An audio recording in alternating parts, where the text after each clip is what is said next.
Halo teman-teman, selamat malam. Jadi hari ini mau live. Sebelumnya aku mau pin dulu ya. Sharing ilmu bareng. Sebentar ya. FPB part 3. Belajar BK.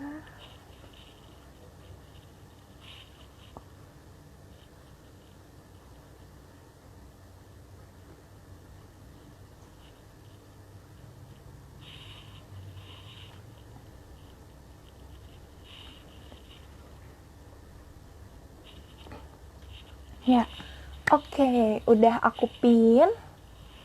Kita tunggu beberapa saat lagi ya. Halo teman-teman, sobat FPB, ada Kak Anastasia, hai, ada Theodorus, ada Dian, halo, ada Bernadus, halo, ada Maria Gita, halo, salam kenal, hai Kak Dwi. Oke, udah jam 7 lewat ya teman-teman. Jadi mau aku mulai aja deh.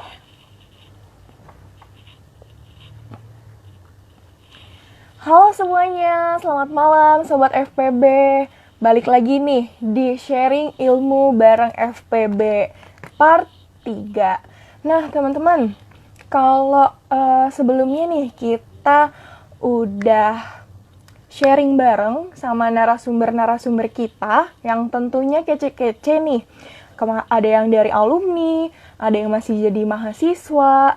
Nah, aku mau sedikit review tentang sharing kemarin Senin di part 2. Kalau di part 2 kemarin kita kedatangan mahasiswi dari program studi PGSD angkatan 2018. Nah, kemarin narasumber kita Kak Novi sharing nih bareng kita gimana pengalaman Kak Novi untuk kuliah di PGSD.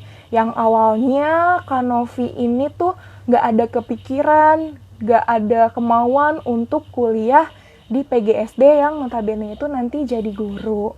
Karena permintaan orang tua juga awalnya ngejalaninnya gak sepenuh hati gitu, setengah hati lah. Nah, tapi lama-kelamaan seiring berjalannya waktu, Kak Novi ternyata menikmati loh kuliah di PGSD Atmajaya. Nah, banyak banget nih hal-hal yang Kak Novi dapetin, hal-hal positif selama kuliah 5 semester ini. Nah, Kak Novi juga sharing apa sih yang dia dapat gitu. Selama kuliah ternyata teman-temannya juga asik, terus juga belajar observasi ke sekolah, itu akhirnya yang membuat Kak Novi ini akhirnya luluh gitu, akhirnya menjalankan dengan sepenuh hati, dengan ikhlas untuk kuliah di PGSD. Kalau kemarin Kak Novi juga jelasin nih teman-teman, apa sih yang dipelajarin gitu di PGSD, apa belajarnya mata pelajaran SD aja? Itu udah pasti mata pelajaran SD, karena dari namanya udah PGSD, Pendidikan Guru Sekolah Dasar. Nggak hanya mata pelajaran SD yang seperti IPA, IPS, Bahasa Indonesia, Matematika, tapi ternyata Kak Novi ini juga belajar hal-hal lain nih. Kak Novi mendapatkan media pembelajaran, mendapatkan karakteristik anak, psikologi anak, dan Kak Novi ini dapat pelajaran tentang bimbingan dan konseling.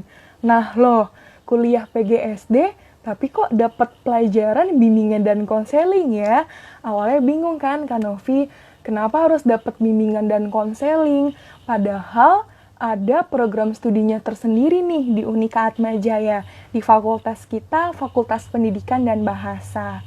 Nah, teman-teman, tadi kita juga udah singgung sedikit nih tentang bimbingan dan konseling. Bener nih, kalau di universitas kita, di fakultas kita ini ada loh program studi bimbingan dan konseling. Ngomongin bimbingan dan konseling, malam ini teman-teman kita akan kehadiran narasumber kita yang ketiga, yang tentunya nggak kalah kecenya dong dengan dua narasumber kemarin kita. Kita akan kedatangan mahasiswi program studi bimbingan dan konseling angkatan 2017. Nah, siapa sih narasumber kita? Penasaran kan nih teman-teman? Langsung undang aja ya. Oke, aku undang dulu ya teman-teman.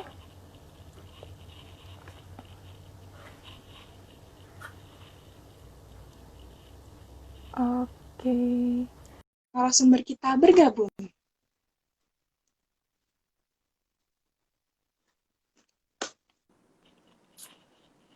Halo Kak. Hai, selamat malam Paula. Selamat malam. Sebelumnya suara aku kedengeran nggak nih Kak? Kedengeran? Kalau aku kedengeran nggak? Kedengeran kok, kedengeran jelas. Jadi sama-sama kedengeran ya. Iya. Oke, Kak, boleh nih kenalin diri dulu dong. Siapa sih narasumber kita hari ini? Narasumber ketiga kita, boleh sebutin nih namanya siapa, prodi apa. Kalau prodi tadi udah dikasih tahu nih, bimbingan konseling, tapi nggak apa-apa, dijelasin lagi. Terus asal kampusnya, terus angkatan berapa. Silahkan, Kak. Oke, halo teman-teman semuanya. Salam kenal buat yang udah kenal atau yang belum kenal. Namaku Raudana Zianuha, tapi teman-teman biasanya manggil aku Dana. Aku dari angkatan 2017, Prodi Bimbingan dan Konseling, Kampus Semanggi. Gitu kurang lebihnya. Oke, berarti kita biar lebih akrab panggilnya Kak Dana aja ya. Aku Iya, siap panggilnya. Kak Dana. Oke, Kak Dana ini kalau dengerin kata dana, jadi kepikirannya uang gitu ya. Iya. Dana. Tapi bukan ya. Bukan. Oke, Kak. Kak Dana ini teman-teman tadi udah dijelasin nih, mahasiswi program studi bimbingan dan konseling angkatan 2017. Berarti sekarang masih aktif kuliah ya, Kak? Iya, aktif kuliah sekaligus aktif magang juga kan di semester 7. Oh, Kak Dana ini udah semester 7 ya, berarti udah Iya. magang. Hmm. Kalau boleh tahu nih, Kak, magang di mana sih? Aku magang di SMA Kristoforus. Jadi magangnya itu dilakukan secara online, entah itu ngajarnya juga online, konselingnya pun juga dilakukan secara online. Tuh. Oh gitu ya, sayang banget ya Kak, magangnya harus online ya. Padahal kalau kita offline kita bisa langsung ketemu anak-anaknya, kayak Iya. gitu. Jadi Nggak ikatan apa-apa, tapi emosionalnya juga terjalin gitu ya. iya, tapi nggak apa-apa. Tapi tetap semangat ya Kak ya. Oke, ngomong-ngomong tadi Kak Dana udah jelasin nih dari mahasiswi bimbingan dan konseling. Boleh dong Kak jelasin nih ke teman-teman kita sebenarnya bimbingan dan konseling ini tuh apa sih Kak? Program studi apa sih? Hmm. Ya, dari beberapa orang ya yang masih awam tentang bimbingan konseling. Jadi orang-orang yang baru kenal aku gitu ya, misalnya kayak nanya jurusan apa Kak gitu kan, bimbingan konseling gitu. Jadi orang tuh nangkepnya kayak, oh nanti jadi guru BK ya, atau mungkin mereka nangkepnya, oh nanti jadi psikolog ya kayak gitu. Padahal kan itu berbeda gitu kan. Terus akhirnya aku ngejelasin sebenarnya nggak salah juga kalau jadi guru BK. Ternyata kita lulusan BK itu juga nggak harus jadi guru BK, tapi bisa juga di perusahaan kayak sebagai HRD, terus bisa kerja di lembaga sosial kayak apa namanya mengurusi kayak anak jalanan kayak gitu. Terus bisa juga di lapas-lapas untuk menghealing atau mengkonselingi orang-orang dengan kasus adiktif kayak misalnya kecanduan narkoba, natza, terus kecanduan pornografi, terus games online kayak gitu itu ranah konselor juga kayak gitu. Oke, berarti kalau orang-orang selama ini mandangnya jadi guru BK itu jadi psikolog atau emang kita ngurusin anak murid mulu sih ternyata enggak. Kita kuliah BK tuh Iya. ternyata tadi bisa tadi ya Kak ya kayak di panti atau tadi di jadi HRD bahkan tuh teman-teman yang nggak yang masih masih bingung nih sama bimbingan konseling ternyata bisa loh jadi HRD nggak melulu jadi guru. Bener ya Kak ya? Iya, karena kan emang psikologi dan BK kan juga beda ya. Jadi orang-orang nangkepnya kayak Jadi bedanya ya, for your information, untuk BK itu bedanya itu nggak ngasih obat kayak psikiater, dan juga sebenarnya sama-sama mengatasi masalah juga, cuma dia nggak sampai ranah ke kasus kejiwaan kayak bipolar, skizofrenia, itu udah bukan ranah BK, tapi udah ranah psikologi. Oke, berarti sebenarnya BK itu juga belajar tentang psikologi juga ya Kak ya harusnya. Iya. Hmm. Oke, Psikologi tapi ranahnya perkembangan. kalau untuk yang kayak tadi, misalkan yang Kak Dana jelasin, itu juga udah bukan masuk ranahnya BK. Oke, Kak Dana ini teman-teman tadi udah dijelasin juga, ternyata mahasiswa angkatan 2017 gitu kan. Ini udah 2020, berarti 3 tahun yang lalu menyandang status sebagai mahasiswa BK Atma Jaya. Nah, Iya. Kak Dana, kalau boleh tahu nih, kenapa sih Kak Dana pilih kuliah di BK, terkhususnya BK Atma Jaya gitu ya? Maksudnya kan banyak nih BK nggak hanya di Atma Jaya gitu loh Kak. Kenapa sih Kak Dana tuh pengen kuliah di BK pertama? Terus kedua, kenapa sih pilihnya BK Atma Jaya Kak? Ya, sebelumnya penuh pertimbangan juga ya untuk masuk ke BK, karena dari SMA pun sama sekali nggak ada bayangan akan menjadi seorang guru gitu kan. Sebenarnya penuh perdebatan juga sama orang tua. Awalnya tuh sebenarnya aku ingin ilmu komunikasi kan, tapi karena mengingat apa namanya, kehidupan ekonomi keluargaku gitu ya, sebenarnya nggak ada juga orang tua yang menghalangi cita-cita anaknya gitu. Cuma serealistisnya kita pasti punya batasan dan kapasitasnya mampunya sampai mana gitu. Akhirnya ya udahlah, sempat cari-cari lagi terus ditawarin gimana psikologi gitu kan. Cuma aku menggambarkan kayak aduh, kelemahan aku kan bahasa Inggris, dan aku tahu psikologi itu kan bahasa Inggrisnya kuat banget karena bukunya juga bahasa Inggris semua gitu kan. Terus akhirnya aku mikir ya ampun, kalau sekalian kursus bahasa Inggris kayaknya takut banget capek, maksudnya takut waktunya nggak cukup, karena tau lah ya kuliah kan pasti padat banget gitu. Terus akhirnya kayak ditawari lah sama bapak untuk kayak yaudah bimbingan konseling aja gitu. Terus aku mikirnya tuh sama lah kayak orang-orang awam lainnya, kayak aduh jadi guru BK gitu kan, pasti kayak yang aku bayangin tuh guru BK di SMA, karena aku juga salah satu korban guru BK ya kan. Jadi kayak iya, kena hukuman dan segala macam, kena kejar-kejaran razia seragam dan segala. Maka dari itu nih sesuai banget temanya.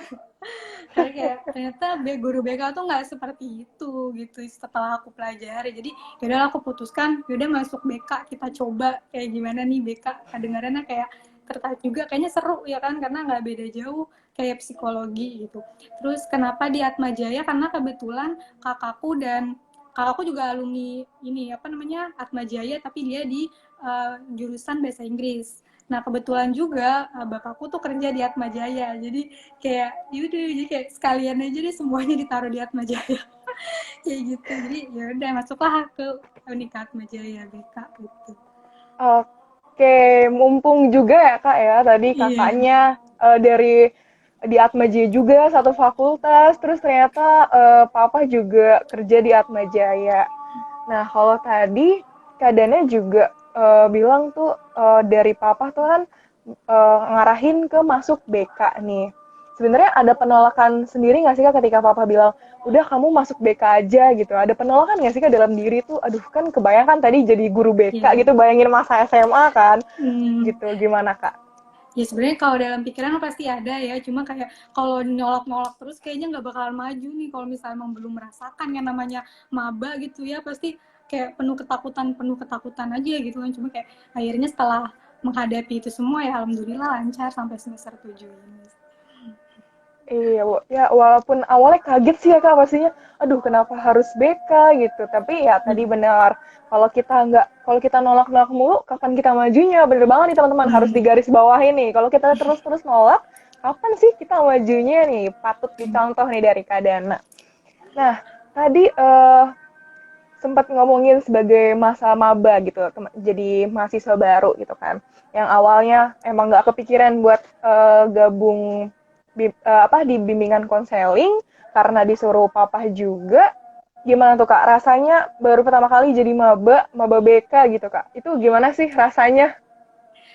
Seru banget ternyata ya ketemu sama teman-teman. Maksudnya kayak intinya kan mahasiswa angkatan BK kan sedikit gitu ya. Jadi ternyata dengan sedikitnya mahasiswa BK itu nggak mengurangi kekuatan keluarga BK, justru kita malah saling ngedukung, terus saling bisa menerima kritik dan saran kayak gitu. Walaupun memang saat ini angkatan 2017 makin berkurang karena banyak yang pindah ya, tapi itu semua nggak mengurangi rasa kasih sayang di antara kita semua gitu.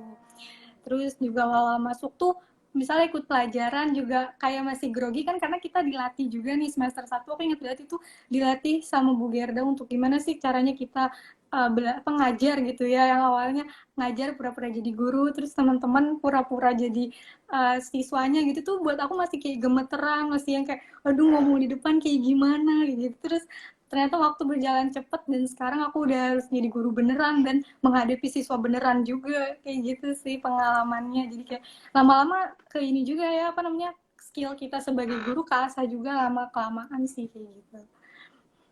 Oke, tadi walaupun awalnya jadi maba grogi gitu kan, Iya. karena apa harus tadi praktek gitu ya sama Hmm. salah satu dosen di BK, harus simulasi jadi guru, awalnya Hmm. takut mungkin grogi gitu kan, karena memang nggak ada kebayang juga sebenarnya jadi guru kan awalnya. Tapi ternyata teman-temannya walaupun sedikit, ternyata teman-temannya juga asik ya kak ya, Iya. kekeluargaannya itu juga kerasa banget. Jadi rasa grogi yang tadi semulanya tuh parah banget sampai gemeteran gitu ternyata karena teman-teman ngerangkul akhirnya udah nyaman lah kayak gitu Iya. ya kak ya. Seru banget nih pasti nih teman-teman kakak Iya. nih. Nah tadi udah ngomongin apa tuh eh perasaannya gitu kan jadi maba gimana, kan kak Dana sekarang udah semester 7 nih udah magang gitu. Hal-hal apa sih Kak yang Kak Dana dapetin, hal yang Kak Dana pelajarin selama 7 semester ini nih kuliah di BK? Banyak banget tentunya ya pengalaman yang aku dapetin, apalagi di BK kan sering banget ngadain kegiatan yang itu sendiri tuh bisa menambah pengalaman mahasiswa-mahasiswanya gitu ya. Contohnya tuh ketika aku datang ke salah satu lembaga sosial di katedral, aku tuh langsung kayak apa ya, ada menambah pengalaman banget tentang gimana sih orang disabilitas itu perlu dirangkul ternyata gitu. Maksudnya hebatnya mereka tuh ya, dengan seorang disabilitas tuh mereka bisa menghasilkan karya-karya yang luar biasa bagus gitu. Bahkan aku sendiri aja tuh yang normal aja belum tentu bisa kayak mereka kayak gitu. Terus aku juga datang waktu itu ke salah satu SLBC, aku ketemu sama siswa-siswa autis, Down syndrome kayak gitu-gitu. Itu membuat aku kayak oh ternyata mereka tuh sama-sama perlu dirangkul, sama-sama perlu diperhatikan gitu. Karena dulu sebelum aku jadi mahasiswa BK, aku bener-bener kayak ngebercandain seorang autisme itu tuh kayak asal ngatain kan, kadang suka kayak gini, dasar lo autis gitu kan, dasar lo idiot kayak gitu-gitu. Nah itu ternyata tuh bener-bener gak baik banget gitu. Misalkan ternyata kayak gitu tuh secara gak langsung merendahkan kaum autisme, Down syndrome kayak gitu itu. Jadi ya hal itu ngebuka aku untuk lebih bisa melihat sekeliling, berempati kepada, terus lebih peka terhadap orang yang membutuhkan kayak gitu. Karena mereka kan banyak banget sumber pembelajarannya ada di sekeliling kita. Kita belajar tentang anak jalanan yang sebenarnya mereka butuh pendidikan, butuh ya kebutuhan-kebutuhan itulah yang mereka belum terpenuhi. Kita berusaha untuk penuhi sebagai seorang konselor kayak gitu. Terus ikut kegiatan Ties of Counseling juga, memberikan layanan bimbingan tentang pacaran yang sehat tuh kayak gimana sih kepada remaja, terus bimbingan buat ibu-ibu gitu sih. Oke, banyak hal ya Kak yang didapetin ya. Maksudnya banyak banget nih sebenarnya hal-hal positif yang Kak Dana dapetin selama 7 semester. Kalau yang yalah kadang kita sebagai remaja kadang masih remaja menuju dewasa lah. Kadang kita nggak bisa ngontrol sama omongan kita gitu. Kadang Iya. aku pun juga kadang suka tuh kayak Kak Dana tadi, ah dasar lu idiot misalkan gitu. Ternyata itu kita eh, nggak merhatiin bagaimana sih teman-teman kita yang penyandang disabilitas atau yang Down syndrome. Ternyata kita selama kuliah di BK ini akhirnya jadi belajar, jadi sadar, jadi lebih baik kayak gitu. Oke, sebelumnya oke, teman-teman, sebelumnya di sini teman-teman yang mau bertanya nih terkhususnya sama Kak Dana tentang bagaimana sih kuliah di bimbingan konseling, boleh langsung aja tulis pertanyaan di kolom komentar ya. Oke, lanjut ya Kak. Ya. Tadi Kak Dana sempat cerita gitu kan ikut tadi ada ke katedral, ada yang ke SLB, terus ada yang tadi Kak Dana bilang kalau nggak salah Ties of Counseling ya. Ya.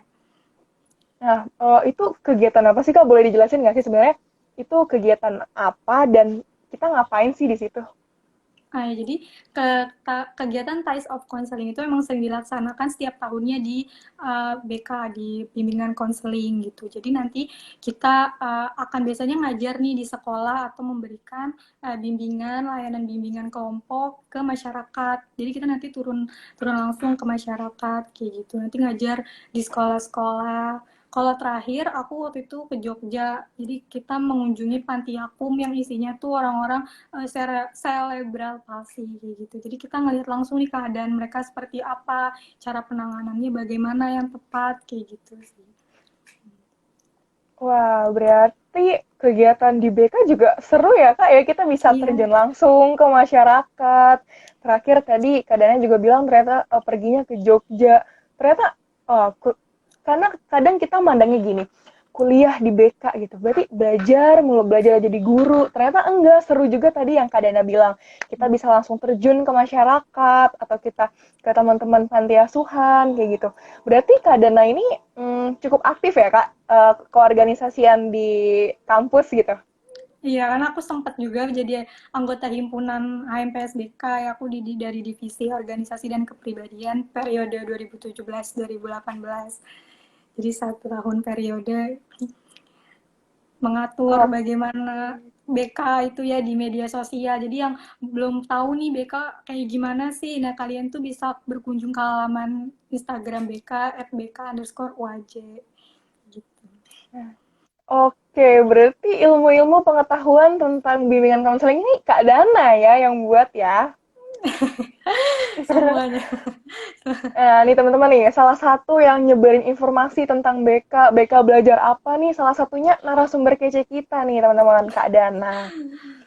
Oke, kalau tadi udah bilang hal yang didapat gitu, Kak. Hal yang dipelajarin selama 7 semester ini banyak banget gitu kan hal positif yang akhirnya membentuk karakter kita, membentuk jati diri kita yang lebih baik. Kalau misalkan pengalaman berkesan nih Kak, selama 7 semester gitu, ada nggak sih pengalaman yang bener-bener berkesan, terus akhirnya tuh nempel di otak nggak lepas-lepas gitu Kak? Ya, yang tadi aku sebutin ya, kayak semuanya berkesan karena secara nggak langsung ternyata itu bisa berguna juga di kehidupan aku.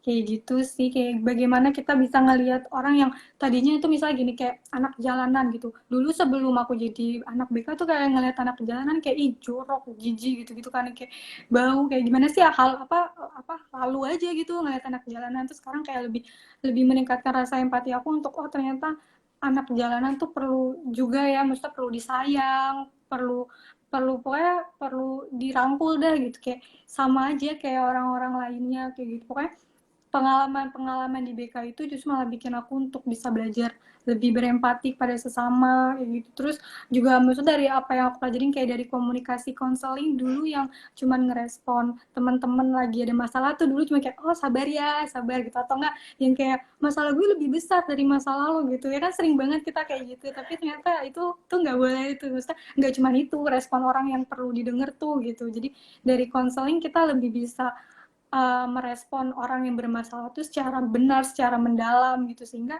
orang yang punya masalah kan nanti langsung dapat insight langsung kayak oh kayak gini ya Dan gitu, oh makasih banget Dan kayak gini. Jadi mereka udah punya bisa mikir keputusan dan jalan keluar dari setiap masalah mereka kayak gitu sih. Oke, kalau tadi yang tadi kita eh kalau kita apa namanya ngobrol sama teman, kita bilang udah sabar aja ya, udah masa lalu Hmm, tuh belum seberapa, lebih parah masalah gue, misalkan kayak iya. gitu. Malah jatuhnya kita lebih ke toxic positivity sih sebenarnya ke teman kita Hmm, ya. Tapi ternyata Kak Dana, kalau yang aku perhatiin nih dari cerita Kak Dana nih, sharing bareng nih, banyak banget nih hal-hal positif yang tadinya Kak Dana mungkin menyepelekan, mulai tadi seperti kayak anak jalanan, terus teman-teman disabilitas, tapi akhirnya eh, selama 7 semester ini Kak Dana kuliah di BK, akhirnya Kak Dana sadar, kebukalah pikirannya ternyata hmm. mereka tuh begini loh, mereka tuh ini, begini, segala macam. Jadi akhirnya pikirannya Kak Dana ini jauh lebih kebuka. Nah, kalau ngomongin 7 semester, pasti itu udah berapa mata kuliah ya Kak, udah banyak banget pastinya ya, udah berapa puluh, apa ratusan mungkin tuh. Kayaknya nggak nyampe Ratusan ya gitu. SKS. Oh, udah ratusan SKS ya? Nah, dari ratusan SKS tuh Kak, ada nggak sih mata kuliah favorit? Pasti ada dong ya, setiap mahasiswa tuh pasti Hmm. ada mata kuliah favorit. Biasanya dari dosennya sih, biasanya dari dosennya akhirnya suka sama mata kuliahnya. Kalau Kak Dana sendiri gimana nih? Ada nggak sih mata kuliah favorit gitu Kak? Sebenarnya mata kuliah di BK tuh masing-masing punya keseruannya ya. Jadi kayak entah itu seru dosennya, seru kegiatannya, atau seru materinya. Cuma yang bikin aku kayak wow gitu, pas aku ngikutin konseling seni. Jadi aku belajar tentang bagaimana musik tuh bisa menterapi seseorang, bisa ngehealing seseorang, kayak gitu. Jadi kalau misalnya kita biasanya galau, orang tuh pasti mengekspresikannya dengan mendengarkan lagu galau, atau sebaliknya untuk meningkatkan motivasi diri kalau lagi galau kita dengerin lagu yang happy-happy, senang-senang kayak gitu. Terus dengan musik juga kan maksudnya orang bisa mengekspresikan kisah hidup mereka, rasa galau mereka, apapun yang mereka pikirin, apapun yang mereka rasain, mereka tuangkan di dalam sebuah lagu. Ya gitu aku rasain kayak keren banget ya gitu. Ternyata secara nggak langsung dengan kita kayak gini tuh bisa ngeterapi diri kita sendiri. Kayak gitu. Bahkan kan sekarang juga instrumen-instrumen musik tuh juga bisa dipakai buat ngatasin rasa susah tidur, rasa susah belajar, kayak gitu kan. Terus di konseling seni itu juga waktu itu belajar ngegambar. Nah, ini tuh bikin aku kayak ngerasa keren banget. Maksudnya aku kan orangnya suka ngelihat orang gambar gitu, ngeliat orang nulis. Nah, ternyata tuh dari sebuah gambar yang dia bentuk, goresan-goresan yang mereka bikin itu tuh ternyata secara nggak langsung orang punya maknanya. Kalau memang kita baca, dan aku tertarik banget dan pengen memperdalam itu. Ini kayak keren banget dari sebuah gambar tuh bisa mewakilkan permasalahan kita di alam bawah sadar kita. Terus warna-warnanya juga bisa mewakili yang kuning tuh biasanya menggambarkan ceria, warna hitam apa sih kayak gitu-gitu. Terus sempat praktekin tanah liat juga waktu itu sama Kak Marina Bay. Dia itu salah satu apa ya, kayak play terapi gitu. Jadi kita bikin tanah liat, terus kita disuruh nyeritain apa sih yang tergambar di tanah liat itu gitu. Jadi nanti salah satu siswanya cerita kayak gitu. Terus ternyata dari apa yang kita bentuk, kita kita apa proses dari pembuatan tanah liat menjadi sebuah sebuah bentuk tuh ternyata mewakilkan apa yang kita rasain juga, seberapa kuat kita apa mukul-mukulin tanah liat itu ternyata bisa ternyata bisa mengandung emosi kita juga kayak gitu. Bahkan letak dari sisa tanah liat yang kita letakin itu tuh ternyata punya makna tersendiri, dan itu yang kayak bikin aku ih keren banget gitu, kayak pengen deh bisa baca suatu gambar kayak gitu-gitu. Jadi seneng aja kalau misalnya lagi stres gambar kayak gitu. Terus yang kedua ada konseling keluarga. Itu tuh diajarin sama Bu Lisa. Tahu lah ya, salah satu dosen itu Bu Lisa sangat asik banget gitu kalau ngajar. Jadi kita tuh bisa tahu dari konseling keluarga itu kita merefleksikan kayak bagaimana sih hubungan aku sama keluarga gitu. Jadi secara nggak langsung aku tuh bisa yang namanya kayak oh ternyata keluarga aku kayak gini setelah aku pelajari konseling keluarga gitu.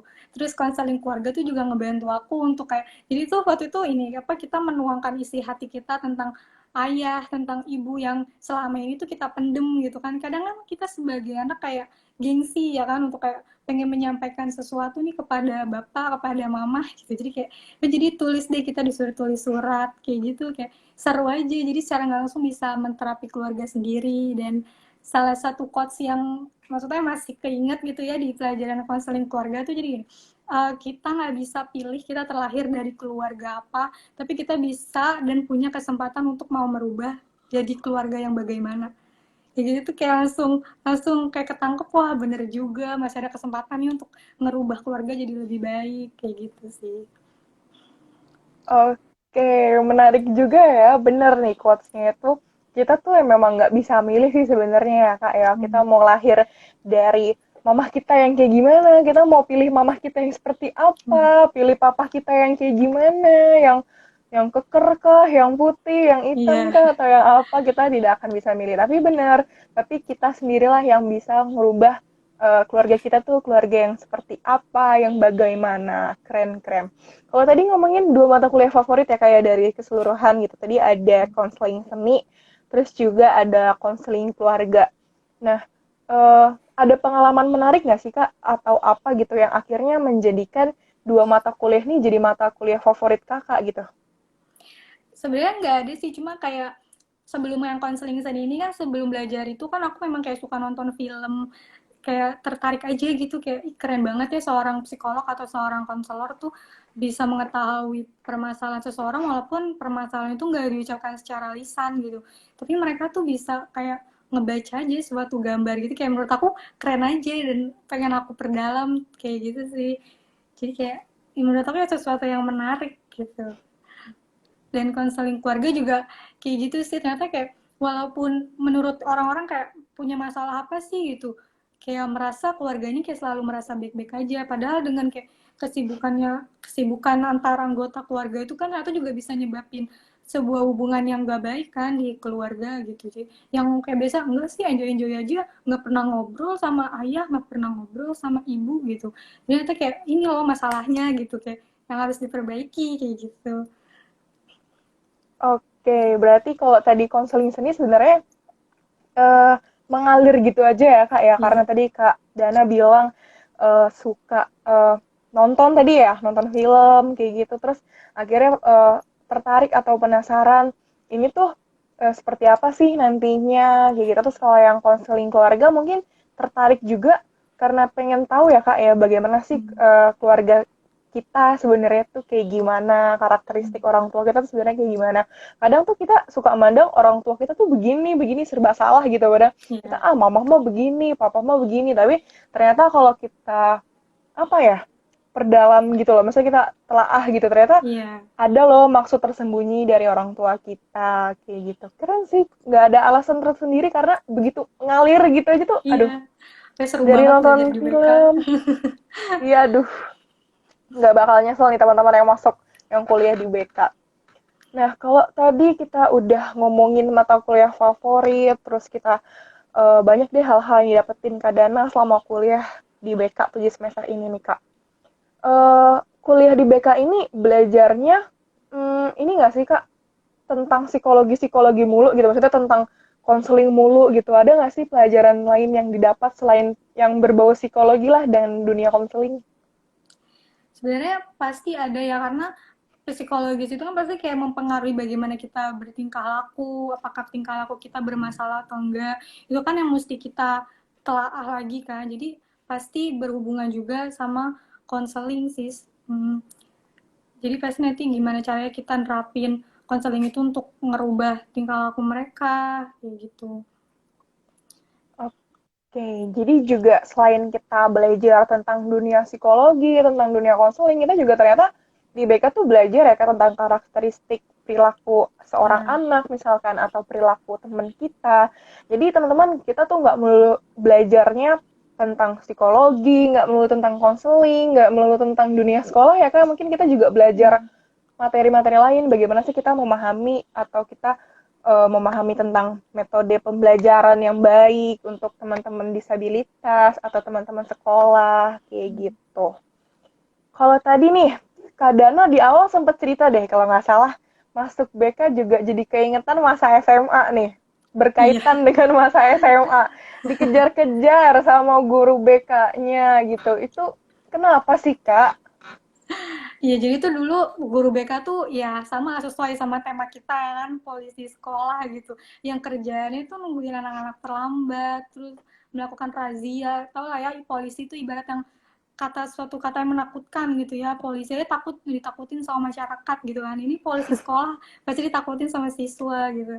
Iya, karena kerjaannya itu kalau di SMA aku ya kerjaannya itu yang kayak ngerazia, hanya ngerazia kayak rambut-rambut cowok yang gondrong, terus ngerazia seragam-seragam yang nggak sesuai sama peraturan, terus sepatu-sepatunya sekaligus gitu. Dan taunya tuh kayak ih guru BK cuma ngejar-ngejar anak nakal gitu, kayak ngejar-ngejar anak bermasalah gitu. Jadi kayak berbanding terbalik sama apa yang aku pelajari gitu kan, kayak seharusnya mereka tuh kayak ngasih materi gitu loh, materi karakter gitu, kayak tentang kepercayaan diri, kecerdasan emosi gitu-gitu tuh, dan lain-lain tuh nggak berjalan di SMA aku waktu itu. Jadi kerjanya cuma yang ngejar aja kayak, jadi kan maksudnya itu kan memberikan stigma yang negatif dari siswanya kan. Jadi kalau ada guru BK justru malah menghindar, harusnya kan kayak guru BK kan sebaiknya memang jadi teman ya kan, teman siswa, sahabat siswa. Jadi kan si siswanya juga nggak takut untuk bagaimana mereka menceritakan permasalahan kayak gitu. Kalaupun misalnya kayak ada masalah karir nih, memang si guru BK kan harusnya ngebantu ya kalau tentang masalah karir. Nah di SMA aku tuh malah justru guru BK-nya yang ngomong terus. Jadi kan seharusnya si guru BK-nya juga ikut menggali si siswanya kan. Jadi dia guru BK aku tuh malah yang kayak nyerocos aja. Terus pas udah keluar ruang guru BK tuh kan kayak apa ya, jadi jalan keluarnya tuh langsung kayak mikir kayak padahal nggak ada solusi yang kita dapat kayak gitu sih. Lebih kayak ya pokoknya yang namanya guru mungkin ya, jadi kayak seharusnya kan apa ngajar atau memberikan pendidikan karakter. Nah jadi guru BKD sama aku itu cuma masuk kayak gantiin guru yang gak masuk, jadi kayak ini kerjain tugas halaman ini kayak gitu. Jadi kayak asisten guru bukan guru BK. Jadi kayak gitu, jadi kayak Aduh. sesuatu yang ditakutkan siswa sih malah jadi kayak gitu. Iya, berarti dulu guru BK SMA-nya Kak Dana nih malah jatuhnya emang beneran polisi sekolah ya, ngejar-ngejarin Iya. anak ini peserta didik. Terus kalau Iya. gurunya nggak masuk, gantiin ngasih tugas. Nih, kerjain tugas, ditungguin misalkan kayak gitu. Hmm. Mending ditungguin, ada juga mungkin beberapa guru yang ngasih tugas, udah langsung balik lagi gitu ke ruang Iya. gurunya misalkan kayak gitu. Tadi juga razia-razia, baju sekolah Hmm. nggak sesuai, atau mungkin rambutnya gondrong, terus Hmm. nggak lengkap lah pakaiannya gitu. Tadi juga bilang tuh tentang polisi sekolah, polisi sekolah. Kalau Kak Dana sendiri nih Kak, pendapat Kak Dana tentang pendapat orang ya, sekarang tuh udah menyebar banget ya kemana-mana kalau Hmm. guru BK sama dengan polisi sekolah gitu, kayak Iya. udah capnya tuh udah di mana-mana, guru BK, polisi sekolah, guru BK, polisi Iya. sekolah. Lu kuliah apa? Kuliah BK, jadi apa? Guru BK. Oh, lu nanti jadi ini ya, jadi polisi sekolah ya gitu. Itu Iya. kayak udah ngecap ke otak semua orang gitu Kak. Hmm. Kalau Kak Dana sendiri nih, udah terjun langsung jadi mahasiswa BK gitu. Pendapat Kak Dana sendiri tentang guru BK sama dengan polisi sekolah tuh kayak gimana sih Kak? Ya sebenarnya sedih juga, nggak setuju lah, maksudnya kayak kayak kesannya kita buruk banget ya kan, guru BK kayak langsung dikatain ih polisi sekolah kerjanya kayak ngerazia ngejar-ngejar, oh apa ngejar-ngejar siswa yang nakal kayak gitu. Sebenarnya kayak bukan itu maksud kita gitu, itu bukan itu juga tugas kita gitu. Kayak sebenarnya memang dekat sama kita seharusnya dekat sama siswa ya gitu, bagaimana kita ngebantu si siswa itu mengatasi masalahnya kayak gitu. Dengan mungkin maksudnya merazia itu sendiri juga sebenarnya bentuk si guru BK ini untuk memberikan rasa jera ke siswanya, tapi kan seharusnya nggak kayak gitu juga, seharusnya melalui pendekatan yang lebih bersahabat kepada siswa, jadi siswa pun juga nggak ngerasa trauma dan nggak ngerasa takut untuk deket sama guru BK. Dan sebenarnya guru BK kerjanya juga bukan cuma itu, jadi kita kayak ngebantu mengatasi masalah, terus ngebantu mengembangkan uh, apa karakter mereka, memperbaiki tingkah laku mereka melalui beberapa pendekatan layanan bimbingan. Makanya selalu diadain bimbingan klasikal ataupun bimbingan kelompok supaya si siswa ini tuh kayak mendapatkan ilmu tentang misalnya kayak tentang kepercayaan diri, kecerdasan emosi, terus tentang apa namanya tentang prokrastinasi kayak gitu. Walaupun kadang siswa kan kayak apa namanya kayak lalu aja gitu ya, tapi setidaknya mereka tahu, mereka pernah mendapat ilmu itu gitu loh, daripada nggak diajarkan sama sekali. Jadi kayak seenggaknya memberikan pengetahuannya kepada siswa gitu. Tapi angka lebih baiknya kalau si siswa ini kan memang menerapkan di kehidupan sehari-hari kayak gitu. Jadi menurut aku peran guru BK tuh penting banget, dan jangan membuat siswa tuh kayak merasa takut untuk dekat sama siswa. Jadi menurut aku nggak setuju banget, dan jangan lagi lah maksudnya guru BK dipandang sebagai polisi sekolah. Justru harusnya dipandang sebagai sahabat di sekolah gitu. Jadi kita ubah tuh, bukan polisi sekolah tapi sahabat di sekolah. Oke. Iya sih emang ya Kak, kadang suka sebel sih gitu ketika orang-orang yang nggak tahu nih bilang, oh polisi sekolah ya yang sukanya ngeraziain, misalkan di tas itu kita bawa apa, bawa sisir, misalkan mungkin ada yang bawa bedak atau Hmm, ada yang apa gitu kan. Tapi memang sebenarnya mungkin maksud dari guru BK-nya itu sih sebenarnya adalah baik ya gitu iya, untuk pembentukan karakter si peserta didiknya ini biar uh, mereka nih lebih disiplin lagi atau hmm, lebih apa ya? lebih tertata dengan rapih lah gitu. Maksudnya nggak yang melulu anaknya itu nakal, jadi dia tuh bisa tahu kalau dia ini tuh siswa loh, kamu harus belajar yang baik, misalkan seperti Iya. itu. Nah, memang sih mungkin caranya mungkin ya Kak ya, mungkin caranya yang salah atau mungkin karena siswanya jadi nganggapnya ah dasar polisi hobinya Hmm. ngerazia-ngerazia nih kayak gitu kan. Berarti kalau Kak Dana sendiri nggak setuju ya Kak dengan Hmm. apa ya cap tentang guru BK sama dengan polisi sekolah. Iya, nggak setuju sih yang tadi sudah aku jelaskan juga kan, kayak mungkin guru BK seharusnya punya pendekatan yang lebih baik ya, maksudnya yang lebih bersahabat di mata siswanya, jadi nggak memberikan dampak yang buruk juga. Atau juga kan kayak mana ada sih anak yang pengen jadi dirinya nakal gitu kan, maksudnya secara nggak langsung perbuatan siswa itu juga mereka nggak nyadar kalau itu perbuatan yang salah gitu kan, pasti ada sebab akibatnya kenapa mereka bisa kayak gitu. Cuma kan kadang guru suka ngejudge kayak bocah bodoh, bocah nakal nih yang ini gitu gitu kan, jadi kadang kayak kayak sebenarnya nakal mereka juga nggak mereka sadari gitu loh, jadi kayak ya jadi perlu di ini lagi lah, kita lebih baik di melakukan pendekatan-pendekatan ya sih yang lebih ini. Iya bener banget. Sebenarnya apa ya? Aku juga kurang setuju sih sebenarnya kalau dibilang guru BK itu polisi sekolah gitu. Cuman karena mungkin apa ya? Bisa juga dari gurunya sendiri yang salah gitu. Maksudnya Hmm. mengaplikasikannya. Atau kadang emang peserta didiknya nih mungkin punya dendam pribadi atau dendam kesumat sama gurunya misalkan kayak gitu kan. Yang tadinya niatnya untuk bentuk karakter lebih baik, tapi nyatanya ya akhirnya dicapnya sebagai polisi sekolah kayak gitu. Nah, Hmm. Kak Dana sendiri nih selama 7 semester kan sekarang nih lagi magang nih Kak. Sebelum magang nih pernah nggak sih Kak kayak terjun ke sekolah gitu kan, misalkan entah itu ada tugas observasi atau misalkan ada pengabdian atau apa yang langsung terjun ke sekolah gitu Kak?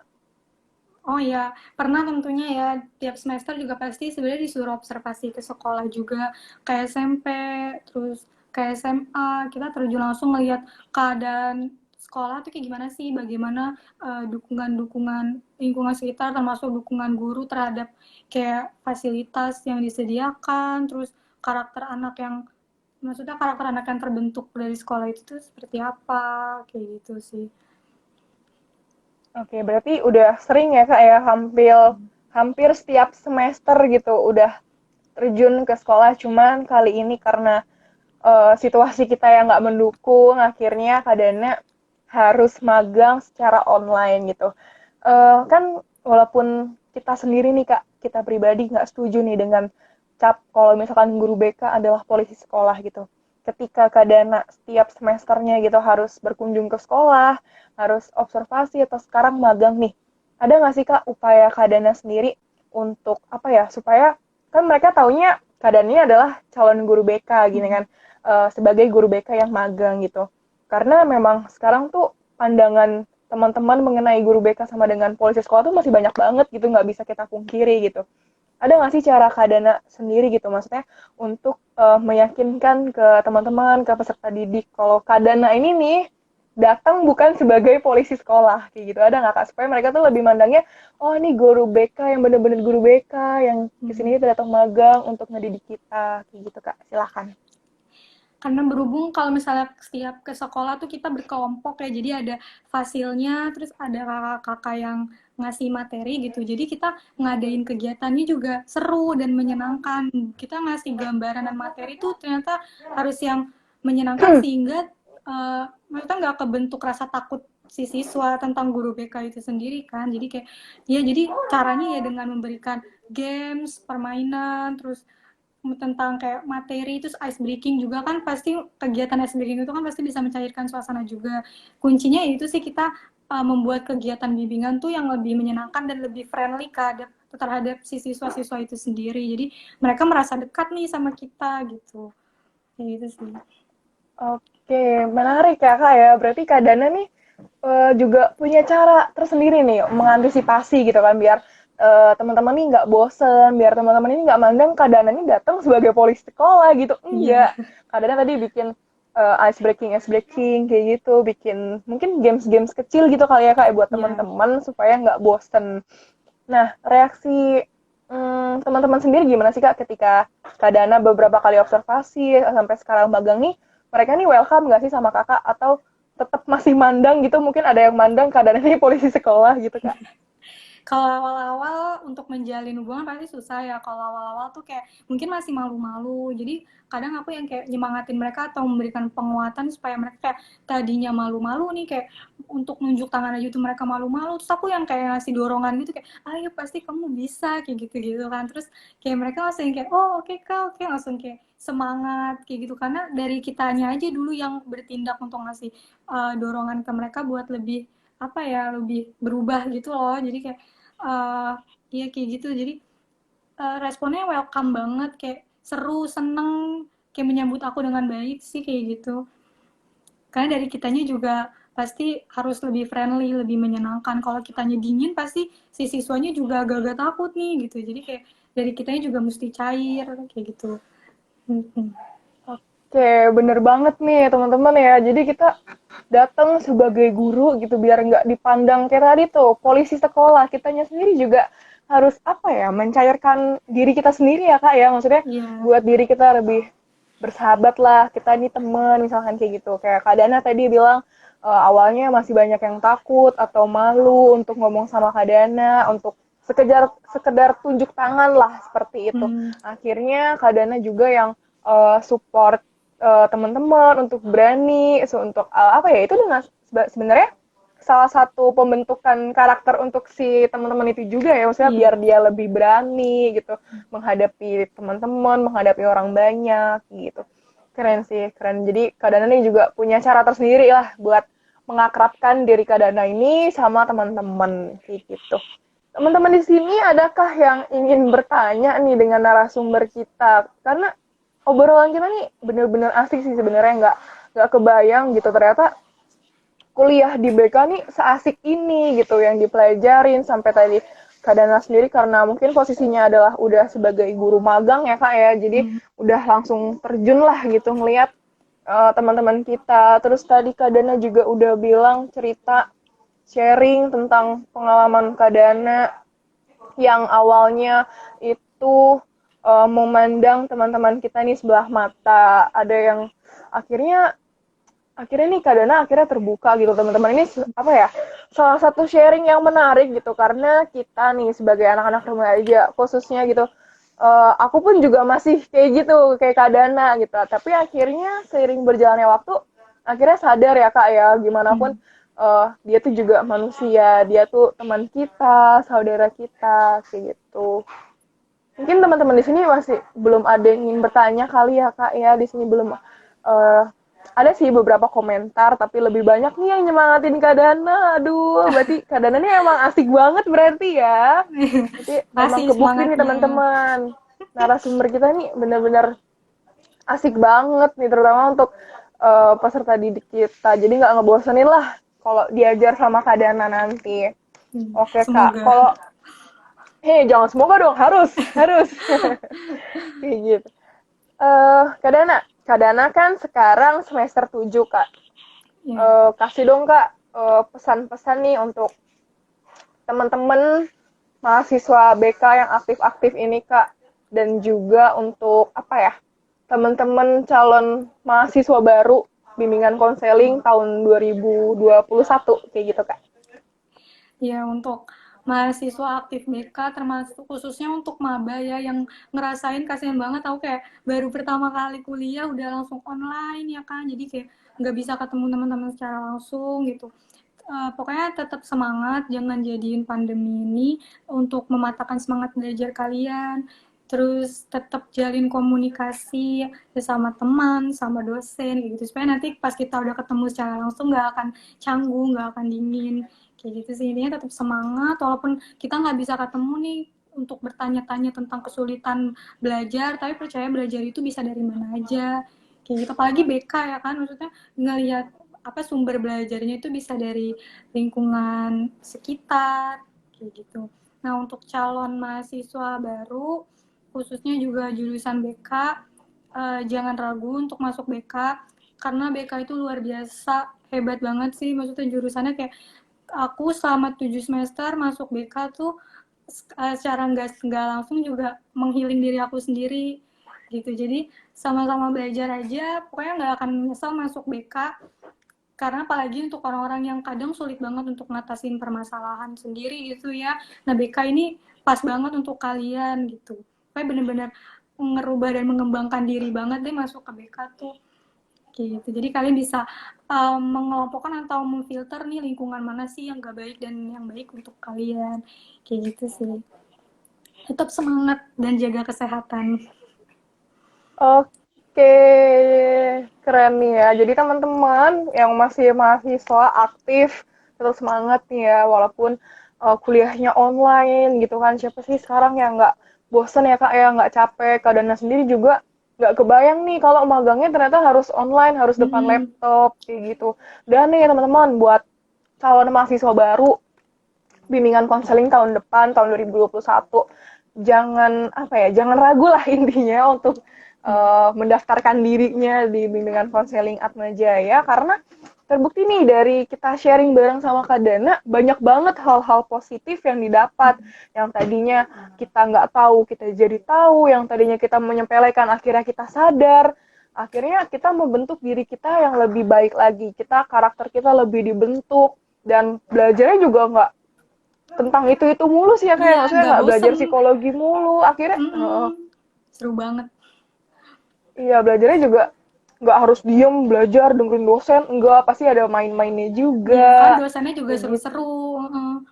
Karena masuk BK juga dosennya tuh hubungannya nggak kayak dosenan mahasiswa, tapi bener-bener kayak temen. Jadi kayak kalau kuliah tuh kayak, ih nggak kerasa udah selesai waktunya kayak gitu. Kan dosennya juga Tuh, friendly, seru-seru kayak gitu. Mantap. nah, kebukti teman-teman nih dari keadaannya sendiri udah asik gitu kan, jadi masa ragu sih gitu dari narasumber kita kali ini gitu, belajarnya tuh juga nggak diem merhatiin dosen Hmm. abis itu pulang, itu bosen banget ya. Jadi kita belajar juga seru, bercanda, kita anggap temen kayak gitu. Jadi jangan ragu lah, kita bisa denger nih sharing kita sama Kak Dana kayak gitu. Oke Kak Dana, ini udah hampir 1 jam kita sharing, nggak kerasa banget Kak. Aduh, Hmm. seru banget sih sebenarnya, pengen dilanjutin nanti sampai Sampai jam subuh. 12 kan nggak lucu, sampai Iya. subuh tuh, Iya. sampai subuh kan nanti Nggak lucu teman-teman soalnya. kasihan, nggak lucu Hmm. gitu. Nanti yang nonton siapa sampai subuh kayak gitu kan. Oke, terima kasih Kak Dana udah mau sempetin waktunya nih malam-malam kayak gini, mungkin harus ngurusin teman-teman yang eh, apa peserta didik, harus ngurusin magang atau mungkin ada kegiatan lain. Kak Dana mau nih nyempetin sharing bareng kita tentang bagaimana sih perkuliahan di BK selama kurang lebih ya 7 semester ini kayak gitu. Terima kasih banyak Kak Dana udah Terima kasih nyempetin Paula. waktunya. Semoga apa ya, Kak Dana terus semangat ya Kak ya, walaupun Iya, magangnya online tapi tetap jadi mahasiswa yang kece kayak gitu ya Kak ya. siap. Semangat terus Kak Dana magangnya, nanti jangan lupa kalau wisuda undang-undang ya Kak. Siap, kamu datang ya Paula. Oke siap. Oke, terima kasih sekali lagi buat Kak Terima Dana. kasih. Thank you, selamat malam Kak. Malam Paula.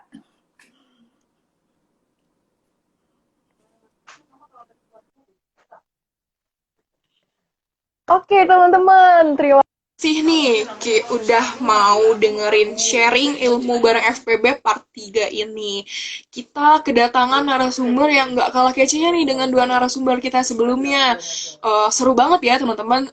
Kita dengerin tadi sharing dari awal bagaimana Kak Dana masuk kuliah di BK, ternyata juga diarahkan oleh papahnya, juga ikut kakaknya juga kuliah di FPB, terus nggak kepikiran gitu mau masuk BK karena nggak ada juga kepikiran mau jadi guru, sempat bermasalah juga dengan guru BK di SMA-nya, kayak gitu, kejar-kejaran polisi sekolah biasa. Nah, terus ternyata kuliah di BK tuh juga asik juga ya gitu, nggak melulu kita belajar terus kayak gitu, ternyata enggak. Nah, terus tentang stigma tentang guru BK sama dengan polisi sekolah, ternyata enggak ya teman-teman ya. Itu kita harus menghilangkan guru BK sama dengan polisi sekolah, karena sebenarnya enggak. Guru BK tujuannya itu juga untuk membentuk karakter kita, membangun diri kita untuk yang lebih baik. Oke, sobat FPB, sekian hari ini tentang sharing ilmu bareng FPB part 3 ini kita ditemani oleh Kak Dana. Jangan lupa nih teman-teman, setiap Senin dan Kamis bakal ditemani aku lagi. Kita akan sharing terus setiap Senin dan Kamis, tentunya dengan narasumber yang berbeda, dengan narasumber yang gak kalah kece-nya. Kita akan membahas seputar program studi yang ada di fakultas kita, Fakultas Pendidikan dan Bahasa Unika Atmaja ya. Jadi jangan lupa pantau terus ya teman-teman Instagramnya FPB UAJ. Jangan sampai ketinggalan kalau kita bakal live bareng narasumber kita yang tentunya pasti kece. Oke teman-teman, sekian untuk malam ini. Terima kasih banyak udah mendengarkan sharing kita malam ini. Sampai jumpa di sharing ilmu bareng FVB selanjutnya. Thank you. Selamat malam.